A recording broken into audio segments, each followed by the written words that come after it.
Natasha said, at USF, University of South Florida. I'm in the Integrative Biology department. And my position is a little bit unique, well, literally because I'm the only one doing that at USF Biology, because I do science education research, but on the undergraduate level. So in the past 10 years, this has become a more common career for biology professionals at a university level, but it's still pretty young as a career path, so people are just finding out about it. I'm going to give a plug for graduate school. So one of my students, well, I guess now that he's officially accepted, 2 of my students come from teaching backgrounds at smaller tertiary institutions, and I have one prospective who I met at a teacher training workshop, and he taught middle school. So it's a way to transition if you're interested in the research behind the learning of science. So my path was through the biology aspect, but a lot of people are coming in through the education aspect. So you might be interested in that. Your students might be interested in merging the 2 fields, science and education. All right. So what do? I use different tools to find out how students learn biology. I've done some work in genetics. One of my students is working in physiology. But today I'm going to talk to you about ecology. It's near and dear to my heart because a lot of my research dealt with tropical forest ecology as I was going through grad school. You may detect an accent. I am from the tropics, so I'll always have a little bias. But ecology applies to us universally, all across the globe, right? And today my example won't be tropical. It will be one from the southwestern desert, but I think you guys could identify. So let's take a look. So I investigate student learning in ecology, and the way I do that is to identify, to use this automated assessments to identify student ideas. Today I'm going to walk you through some of my research questions. Don't worry, it's not all talk, it's a lot of actions. So one of my first questions is, can we design assessments that really get at what students understand and what they don't understand? And then, because I would love to always have a 20-25 person classroom, but right now I have 160, and some of my colleagues have 300. So because of that, we have to ask, how can we scale it up to that level? And what tools can we use? What tools can we develop? And finally, when we use those tools in that large scale, what do we know about students' difficulties when they're learning ecology so that we can help them overcome those difficulties? Right. So we'll start with the first question, which just deals about how can we assess. And this is my situation for assessing. So let's look at some ways that I can assess ecology. Well, at the undergraduate level, we have an agreement among scientists, teachers, and policymakers since about 2011 about what are the key concepts that undergraduates need to learn. And this document is called Vision and Change. And some of the core concepts, or one of them includes energy and matter pathways and transformation. And for you guys, this may be more familiar. Yeah, so this is the Florida standard at the 8th grade and 7th grade level about how students can either look at interactions through food webs or how they can look at matter and energy flow for ecosystems, right? So right now I work a little bit with some middle school teachers, and they've been teaching me a lot about how to teach them and how to engage with the students. So I hope that pays off today and helps you. Right. And then another way we look at it is through the NGSS standards as well. So I'm not sure which ones you guys are using, but either way, it could be relevant to your students as well. Okay. So I'm going to do this the old-fashioned way because this is not in there. Let's take a little walk through the desert. Any way you could point me toward the highway?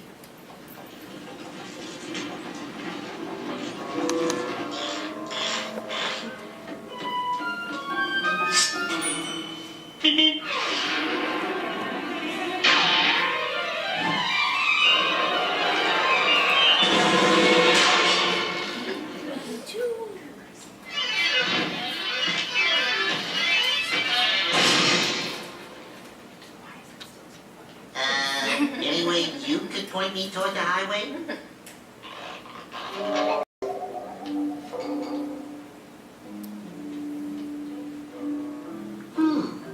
It beats walking. All right. So that brought back great memories for me. I don't know about you guys. Okay. But how can we use this to engage students in learning ecology? Well, let's see, who do we have in this ecosystem? So you guys, I'll give you guys like a minute to talk to your tables and come up with some of the animals in the system, and then some of the other places that we could find carbon in the system. So go ahead, just brainstorm. Yes? Is it from that Bunny system. or from the southwest? From the southwest, from the video. Yes. So what did you guys see in the video?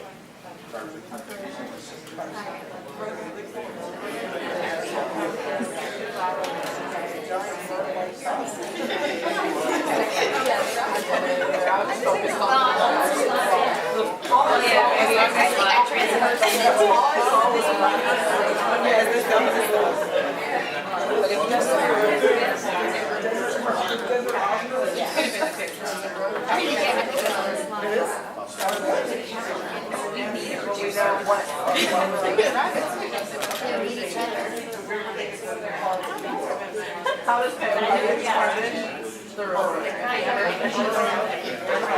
So I hear some people rushing ahead.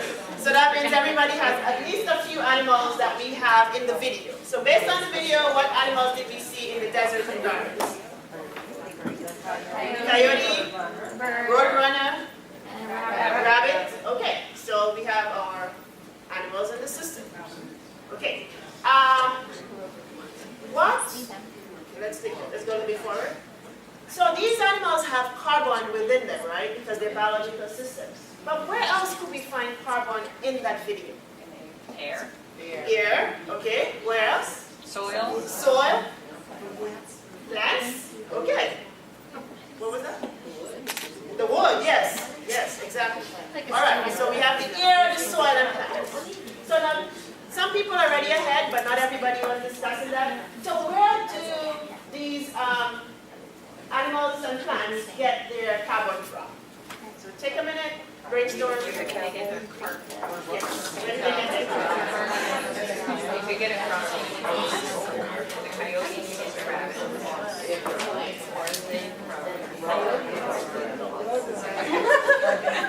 Because these never have like they need it right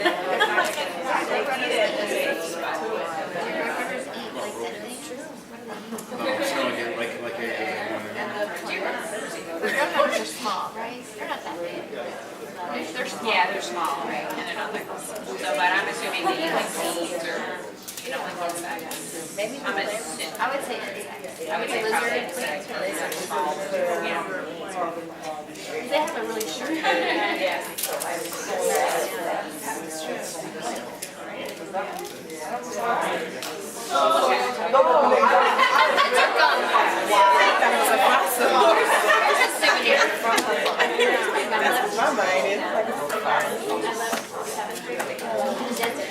Okay, so any suggestions for rabbits? Where do they get their carbon? Plants. Okay. And roadrunner, what does it eat? Where do you think it gets its carbon? Rabbit. Plants, insects. Okay, that type of thing. They're also known to eat rabbits. Okay, the coyote, where does it get its carbon? Rabbit. Rabbit. Okay. Never catch the road runner. What else might it eat? If it can catch it. Okay.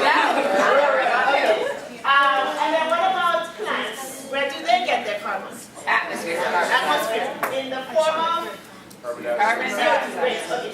And the atmosphere stores CO2, and then we have carbon also in the soil. Okay. So let's take a look. You guys are on point. All right. Okay. So what I'd like you guys to do is to recognize the passing away of Okay. So this is a scenario we use in our assessments for students. So a rabbit passed away and became buried under the soil in the desert. How might a carbon atom in the rabbit get to the tissue of a coyote. And the first caveat is the coyote did not dig up the rabbit. So yeah, we got earlier trials on this question have made this no necessary. So I said it groups of four, but we're organized by It's pathway. Okay, so great. You guys already have ideas? And in front of you, guess what? You have a booklet of carbon storage, the animals and plants and non-biotic, abiotic storage we saw. You have some arrows and some silly putty stickiness to create a diagram or a concept map that shows where the carbon goes. So how does it get all the way from the rabbit to the coyote? Okay, so what I want you guys to do is just draw a little rabbit onto your white paper and then trace the rabbit, the carbon from the rabbit all the way to the coyote. Dead rabbit.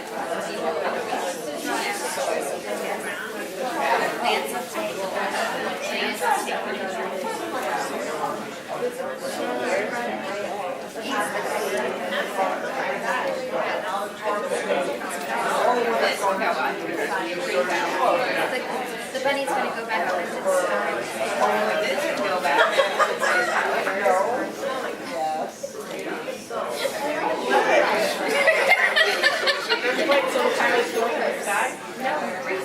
silly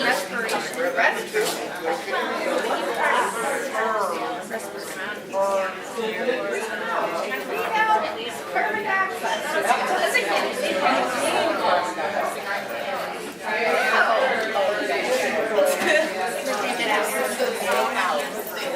In oxygen.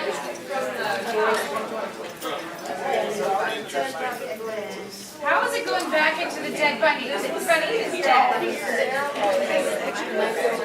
Well, carbon had this one going. So I see a lot of activity and And see, you can put that too if he gets away. so if you do need a little hint, there's a little hint on the board.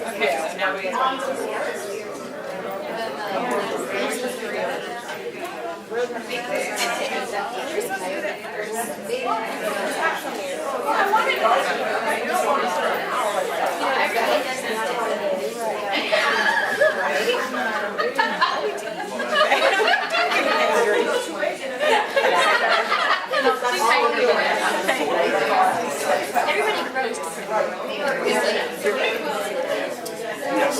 I didn't know you could do sticky chocolate.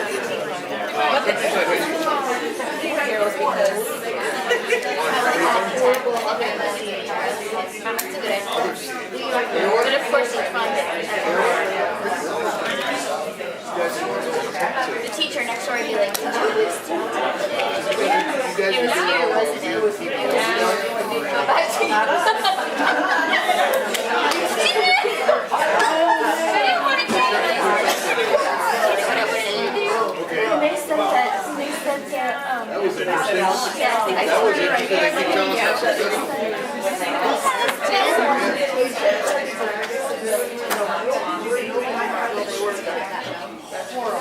Yeah, but she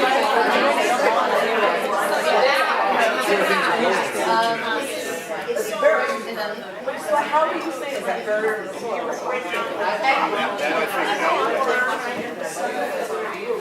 We're doing the entire photosynthesis, respiration. I like it. Do it all. I like it. Well, if you have I teach engineering.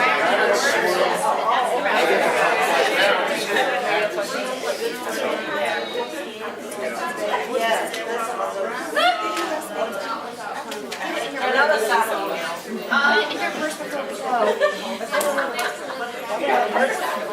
It's like crackers.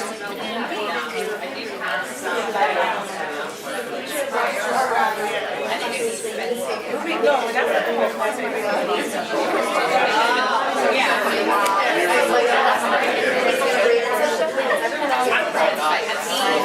we are implementing it apologize. into our. Sorry. I do want to. Oh, no, no, no, see you tomorrow. Some of that's different. Depending on who you talk to. But I told her to screenshot that one was, what was it? Somebody else. That was somebody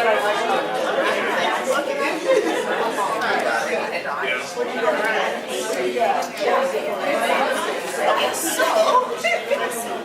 we have carbon, we have carbon going into the soil, and then one of the microbes, okay, and then they release water. Okay, so carbon and water. Yes, exactly. So this gas, where is it going to go? Yeah, you can use 2 arrows if you want, so you can like just do this one here. Like one over. Well, we haven't gone back to the plan that way, but Yeah, that's that right. is a microphone. Yeah. So then you can do 2 arrows going down.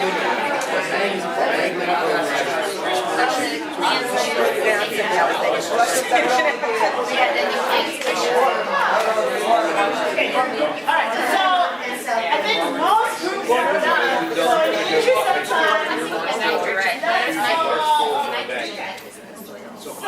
Yeah, nitrogen's from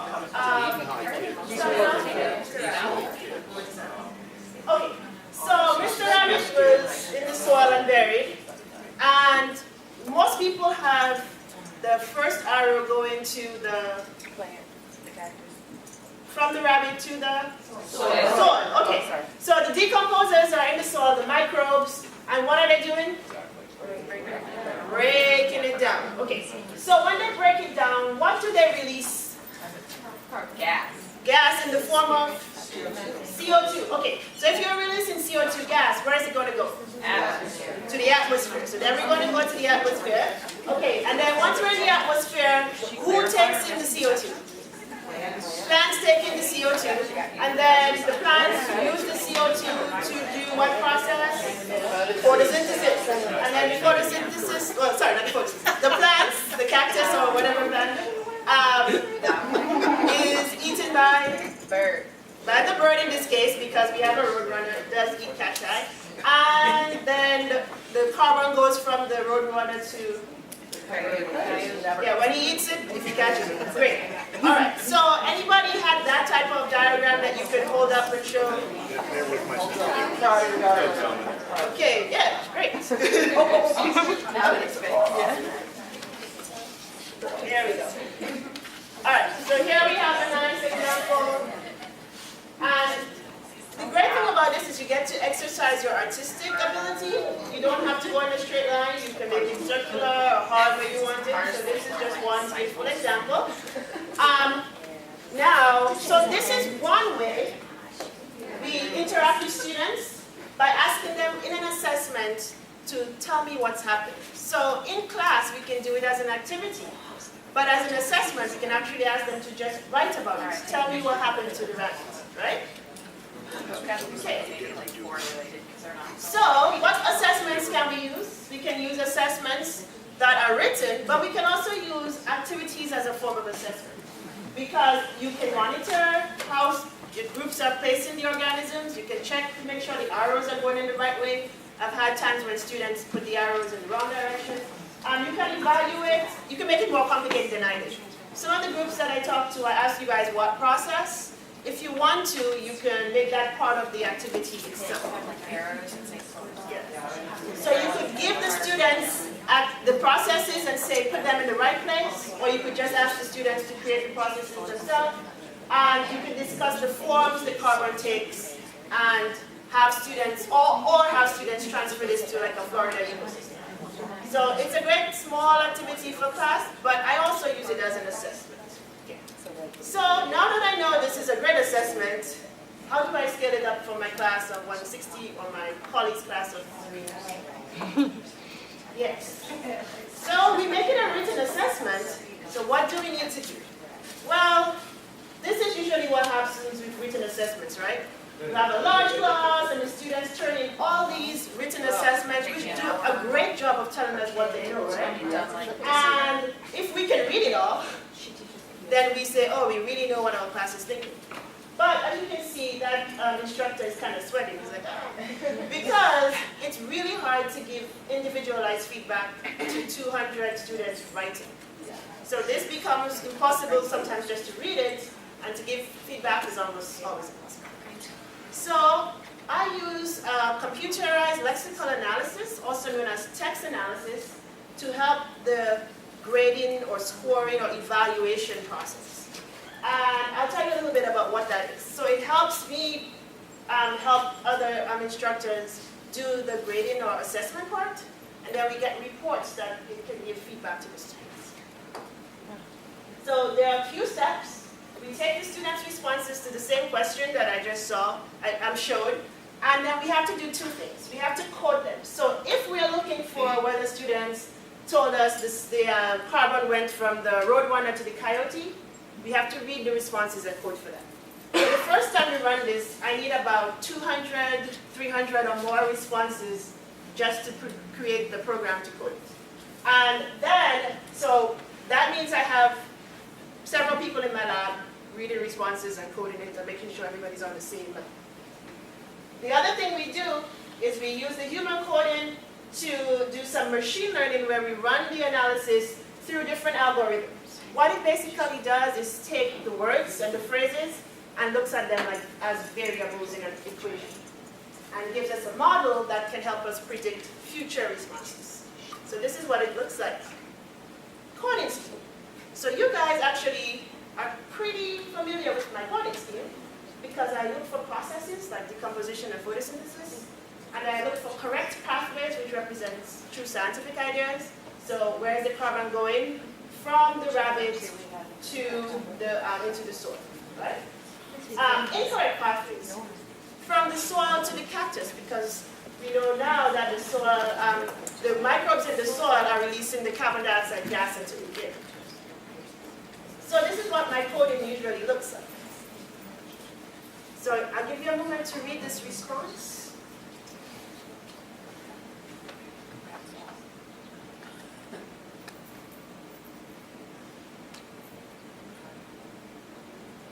Okay. So when I code, I look for the presence or absence of an idea. So did this response talk about photosynthesis?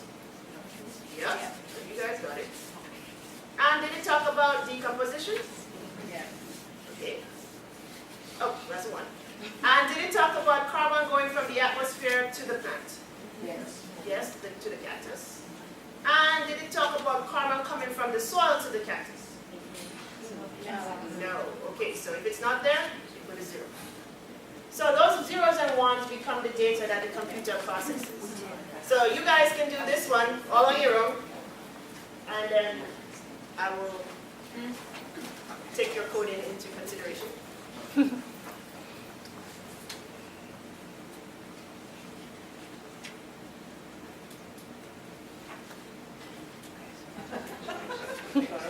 Okay. You can talk to your group members and say what you think, and then I'll take a poll.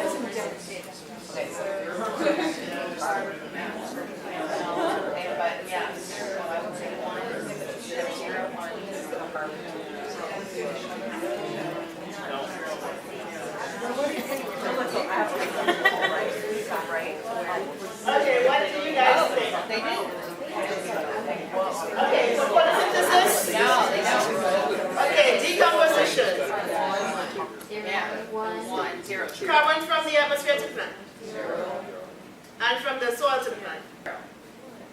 Well, no, they mention it though, right? So Okay, we count what they made. It's a negative one. Okay, so it's there. So anytime there's a presence, whether it is positive or good thing to say or something that's a you little bit still incorrect, say it's there. yeah, it's there. So we're going to put a 1 because it says how the plant's roots take up the carbon dioxide. A little strange way to say it. But it's great when we see the strange way. We do get a chuckle at times, but really it's important because now we know what the students are thinking and we can say, hey, we need to address this in the classroom. So we need to do that at the undergraduate level and I guess guess you guys also should have as well with your students, right? Okay. So, no, talking is great. So, this is what the computer does. It extracts words and phrases, so it will find words like decomposition and phrases like in the soil. And it gets a little bit more complicated in that we also have rules. So the rules look at association between words. So this is an example of a very simple rule that says that anything related to decomposition should be recognized as the same thing, right? So we can find words like decompose or decomposition or decomposing.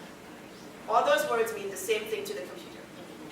Or we can have a more complicated rule where this is really telling us that anything that talks about having roots or carbon coming from the soil or in the soil, in the roots, to the roots, that type of thing, they all mean the same thing. Because to us, we can detect this language simply, but you have to train the software in order for it to detect what humans can see as similar. It cannot automatically see it as similar, so you need a rule.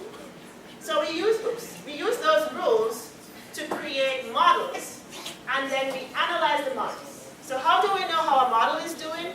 There is a test for agreement, and we look for that value. So the capital value of 1 means perfect agreement. The humans and the computers provide the exact same response. All the ones are ones, all the zeros are zeros, and we live in a dream. So when we code with humans, we do the same thing to make sure all the humans agree. And even for humans, agreement above 0.7 is acceptable, because when we read students' responses, we tend to disagree. So we try to get our agreement to be at least 0.8. So we see here we have some models that are at least at the 0.8 or higher capital. So this is usually a long process where my students and I work through different ideas we want to find in the student responses. So I'm just showing you 4, but for this I think we have 9 different ones that we are looking at. So now that we know how we can scale it up to a large level, so what I do, once I have this model, every time someone who uses my assessment is asking questions, they just send me the data and we run it through the model. It takes a few minutes, and boom, we grade all the students' responses. And now they have a tool they can use. For me, it's important for my research because I find out more about how students learn, and I find out better ways to develop the tools. For the faculty and teachers that I work with, it's great for them because they have something they can take into the classroom. Question. Yes? When you're putting the data, you said you have to have at least 200 responses. How long does that take to get into the computer? So we ask students to do the test, do the homework online. So that's why usually it's just downloading the spreadsheet of responses. So we use whatever learning management system that the institution uses. So students do it for homework. Okay, so they do it for homework, and then you're doing that binary wording, Yes. ands and ors. How long does that? Oh, the coding? Yeah. So usually I spend a few weeks on coding because the first week or 2 is making sure that everybody in my lab who's involved in coding that question is doing it the same way. So we have to get our kappas, our agreement above 0.8. And when I first started, my students need to be trained, and it took longer. Now we pretty much can read through. We have a rubric that says this is what the rubric is for this question, and we make sure we are on the same page. We have our kappa at 0.8, and we code. And then once you start coding the 200 responses after that first trial and error period, usually takes a week. Yeah. So then we can have all that coding done, and we can start building the models. The model building takes a couple weeks, so a few months to get this working. When I just started this process, it didn't take a few months. So once I find out all this about students, and I can find it out about the students of the colleagues that I work with, what do we do? We give the faculty a report that tells us what are the students thinking. So they're thinking about decomposition and respiration and photosynthesis, etc. I'll break this down little by little. On the y-axis, we have the percent of students' responses that have that idea. On the x-axis, that's the idea we're interested in. So let's first take a look at the processes. So we coded for 3 processes: decomposition, respiration, and photosynthesis. And almost all the students talk about decomposition. Are you curious? What are they saying? So in a good response like the ones you guys built, where everything is cycling nicely, so we have these students, two students talking about decomposition. So they say some things like it might go return to the soil via some sort of decomposer, or they might talk about breaking down of dead organisms by decomposing. So that's two different ways students talk about decomposition. And what we do in the report, we give the faculty some examples of what their students are saying, because to them it's very important to not just know that 93% of their students talked about decomposition. It's important to them to know what are they saying, because it's a little bit more descriptive. What else do they talk about? Oops.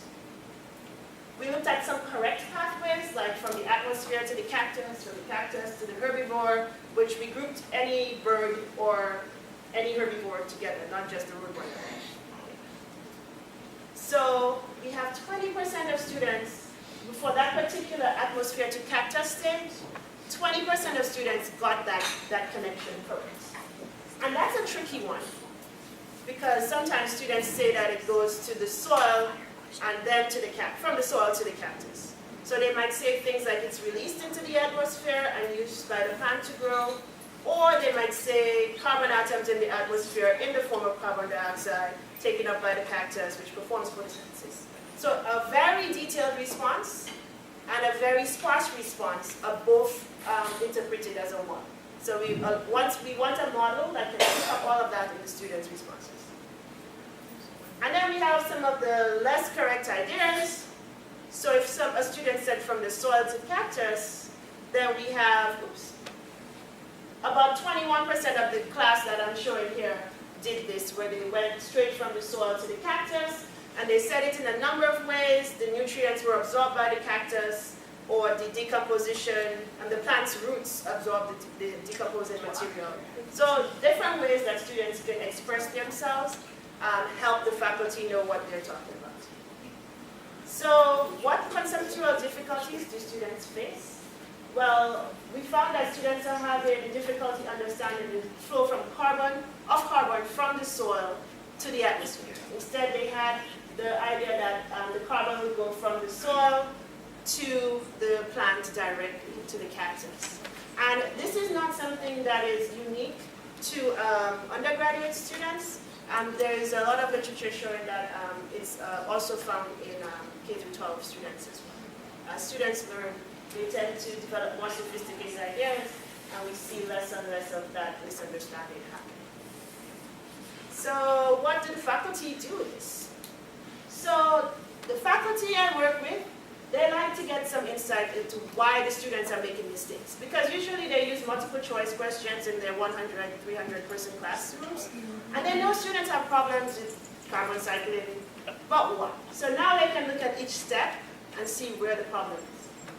They can use these examples and convert them to multiple choice questions. So a lot of my faculty use it for clicker questions in their classroom, or the in-class response system, whatever they use.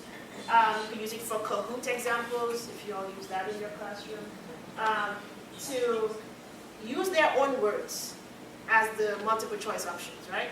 Because when you have a really nicely worded scientific explanation, they can sense that's the right one. But when you put both the correct answer and the wrong answer in their own words, then it really gets them thinking. It's like, yeah, I would say that, and I would say that, but which one is correct? So that makes it a little bit more interactive in the classroom, because they get students really discussing those ideas when they do the clicker question. So, and then we use it to also create activities. So this activity was developed by my master's student. She's now doing her Ph.D. at University of Tennessee. But we use different activities. We use games, we use hands-on models, we use clicker activities. Anywhere we can get students engaged to work on the topic where we've identified some difficulties. So we do this both with university faculty and also with middle school groups I've worked with, and I know one of my colleagues has worked with high school groups as well. So when we want to use the written version and the models that I developed in the classroom, there's a little bit of work we have to do with the faculty. So we have to make sure we can get it on an online system, because that was a perfectly astute question, because if you have to copy or transcribe all 200 responses. So, but we also sometimes encourage students' participation with like a homework grade, so it's part of their homework, so it will count just as any other homework. We allow time between assessments or assignments for the teachers to give feedback. And then we support faculty in interpreting the reports and having them work together to develop activities. So with that, I'd like to acknowledge all the students in my lab who worked so hard on this, and my colleagues in the ACER research group, and my NSF funding, and the Citrus group, which is a group of chemistry, math, and biology faculty at USF who are all working on science education research. And I'm happy to take questions or talk to you guys in the discussion at the end.